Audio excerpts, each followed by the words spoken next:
Sveiki, kas apsisprendėte pažiūrėti šitą įrašą. Daliai žmonių aš jau esu pažįstama, dalis žmonių galbūt pirmą kartą mane matot. Esu Ingrida Augutė, dirbu su žmonėm turinčiais įvairių valgymo sunkumų. Dažnai valgymo sunkumai šalia savęs turi ir kitus psichikos negalavimus, kaip depresija, nerimo sutrikimai, nuotaikų sutrikimai, santykių problemos ir taip toliau. Tai dažniausiai, kai dirbame su valgymo sunkumais, neišvengiamai turim paliesti ir kitas temas. Ir labai mažas niuansas, bet dalis, kurie žiūrite, labai paprašysiu jūsų paspausti like mygtuką ar kažkokį komentarą parašyti arba užsiprenumeruoti Tai kas su maistu kanalą. Man tai reiškia daug dėl to, kad tada YouTube algoritmai pamato, kad šitas įrašas yra mėgiamas, dėl to dažniau parodo kažkur. Tai jums tai kainuoja labai labai mažai, o man sklaidai apie valgymo sunkumus, apie tai, kas su maistu, galite labai ženkliai tuo prisidėti. Ir šiandien aš apsisprendžiau padaryti įrašą apie tai, kas yra ir kas nėra intuityvus valgymas. Nes aš matau visai nemažai mitų tokių sklandančių ir knygose kartais būna prašytos ir interviu visokiuose ir taip toliau. Ir visai nemažai yra ir klaidinančios informacijos. Gal tik norisi dar taip pasakyti, kad intuityvaus valgymo konsultantai yra sertifikuojami ir didesnė tikimybė, kad jūs gausite teisingą informaciją iš žmonių, kurie yra praėję specialų mokymą apie tai. Ir gal pradėsiu nuo to, kad yra toks mitas apie intuityvų valgymą, kad žodžiu, žmogus tada gali valgyti belenkaip, kaip nori, gali ten, visai nereaguoti į kūną, gali nusimesti atsakomybę nuo kažkokio, maisto gamybos ir taip toliau. Tai ne visai yra tiesa, nes intuityvus valgymas yra, pakeliui su sveikatai palankia mityba. Ir yra etapas, kas yra tiesa, kad žmogus kurį laiką iš tikrųjų gali truputėlį chaotiškiau valgyti, daugiau pramoginio maisto gali būti jo racione, gali būti tam tikros, kaip mes psichoterapinių požiūrių, tai tokių vaikiškų dalių, kurios nori gauti malonumą čia ir dabar. Ir tiesa yra ta, kad galutinė stotelė nėra tokia intuityvaus valgymo. Ir jeigu žmogus sako, kad aš valgau intuityviai, bet jo mityba yra labai padrika, yra galbūt mažai maistingų medžiagų jo mitybai, tai tikėtina, kad žmogus nėra pasiekęs intuityvaus valgymo, gali būti, kad jis yra etape tam tikram. Ir intuityvus valgymas yra pakeliui su sveikatai palankia mityba, yra tam tikros gairės, įskaitant valgymo reguliarumą, įskaitant rekomendacijos apie maisto pasirinkimus.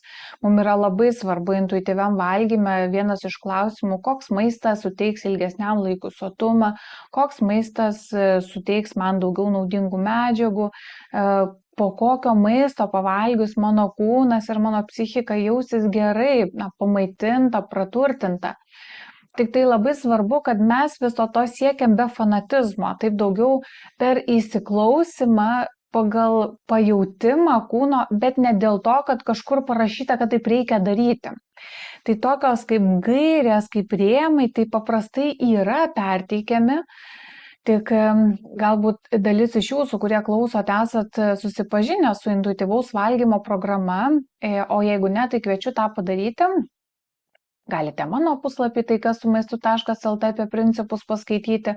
Yra knyga intuityvaus valgymo knyga, 2 kartus knygą kartau, bet žodžiu, lietuvių kalba nėra šiuo metu galimybės įsigyti knygą. Aš šiuo metu įrašinėju 24 metų balandžio 16, bet kiek žinau, galimai jinai bus perleista lietuvių kalba, nežinau, ar tai bus artimiausiu metu ar kada.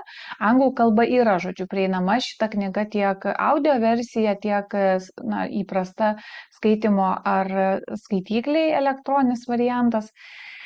Ir ten yra 10 principas, kuriame vadinama nuosaiki mytyba, pajuskite skirtumą. Ir yra tikrai gairės, tik tai visa tai yra perpinta per pajautimą.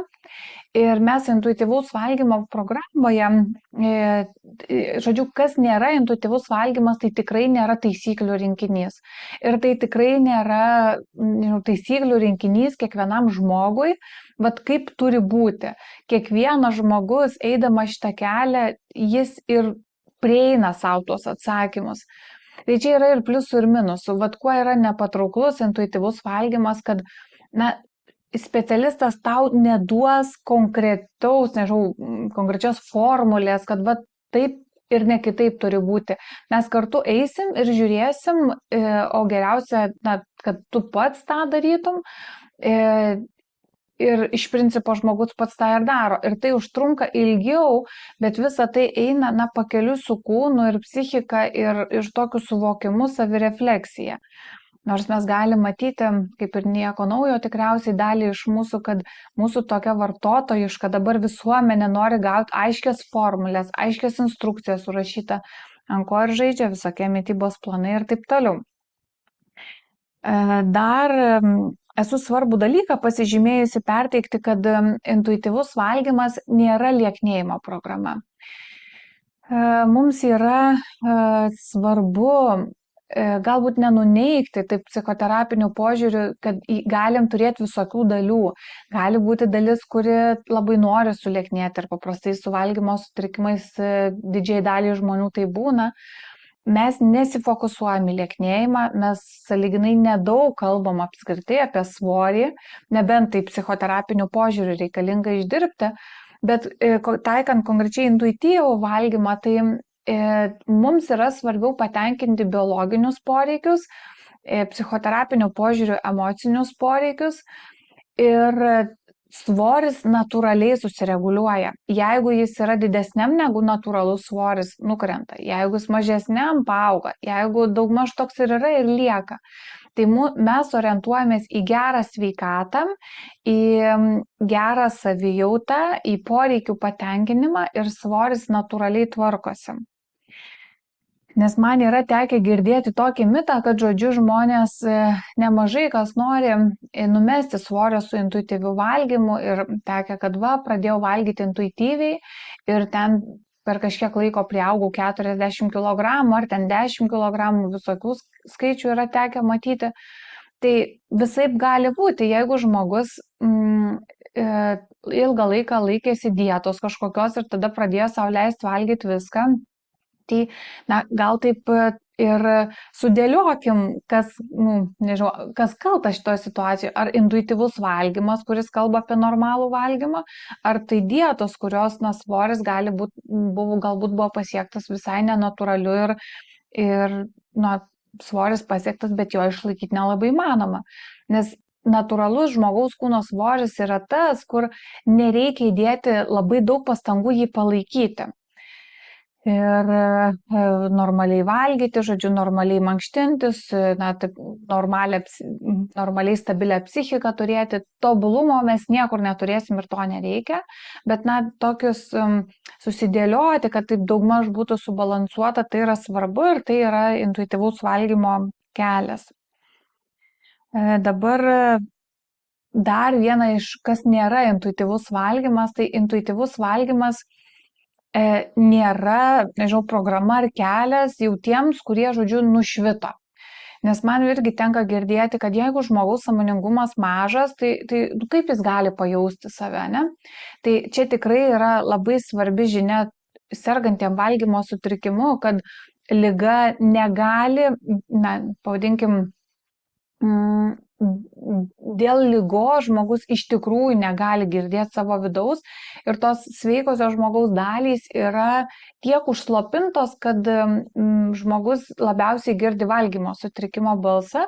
Tai tokiu atveju, tos, pavadinkim, sveikosios dalys yra nežinau, reprezentuojamos išorinių žmonių, ne tai psichoterapeuto, gydytojo, dietologo ar kitų žmonių. Bet žmogus iš tikrųjų negali savo vidum pasikliauti, nes merginai ar vaikinui sergančiam anoreksija, na, kūnas visada sakys, kad tu valgai per daug, per riebiai, kad, nežinau, kažkokios kūno dalys labai didelės.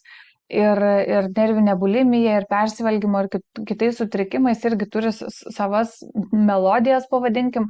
Tai tokiu atveju yra reikalingos, na, tokios labiau taisyklės negu gairės. Ir intuityvaus valgymo taikyti negalima. Ir intuityviam valgymui mes ruošiamės, neauginam tas sveikasias dalis, kurios mokėtų atremti na, valgymo sutrikimo dalis.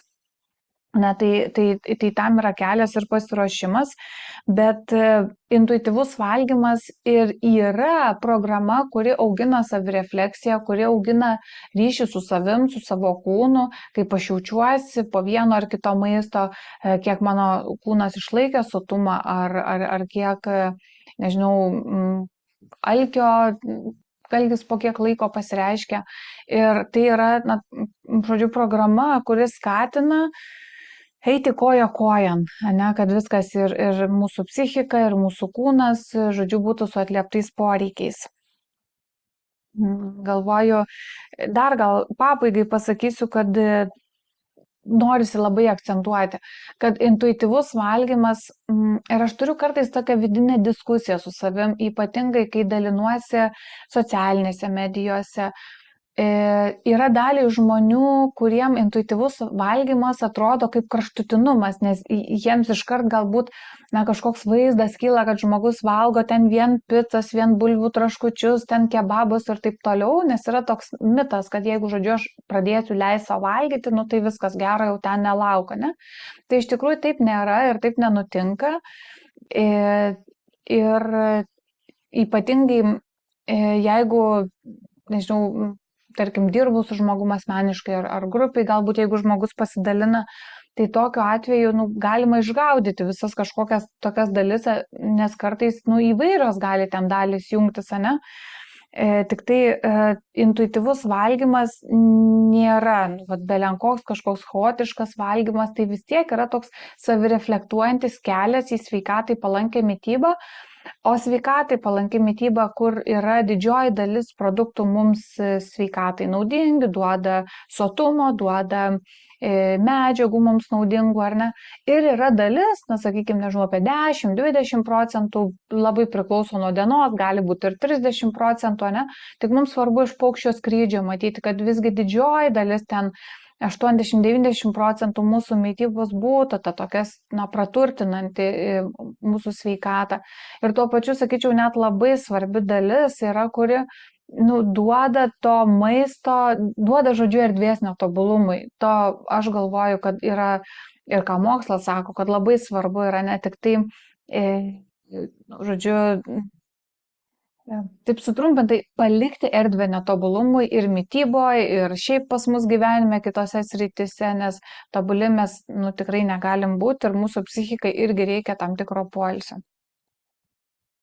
Tai tiek, galit man parašyti ar asmeniškai, ar komentaruose, gali duoti kažkokių, nežinau, idėjų temam, kuriuom jūs norite išgirsti. Šiandien norėjau kažkaip apie tai daugiau pakalbėti, kas yra ir kas nėra intuityvus valgymas. Tų mitų tikrai sklando labai labai daug ir tikrai gilindamiesi intuityvaus valgymo visą, žodžiu, tokią filosofiją, gal tai mes tikrai galim išsigaudyti tuos mitus ir susidėlioti taškus ant im. Tai dėkui, kad leidot laiką su manim ir džiaugiuosi, kad jums yra įdomus intuityvus valgymas. Ir jeigu galite, kažkokiu būdu duokit man ženklą, taip ir YouTube algoritmam mes parodysim, kad šitą temą visai galima parodyti platesniai auditorijai. Tai dėkui ir iki kitų kartų.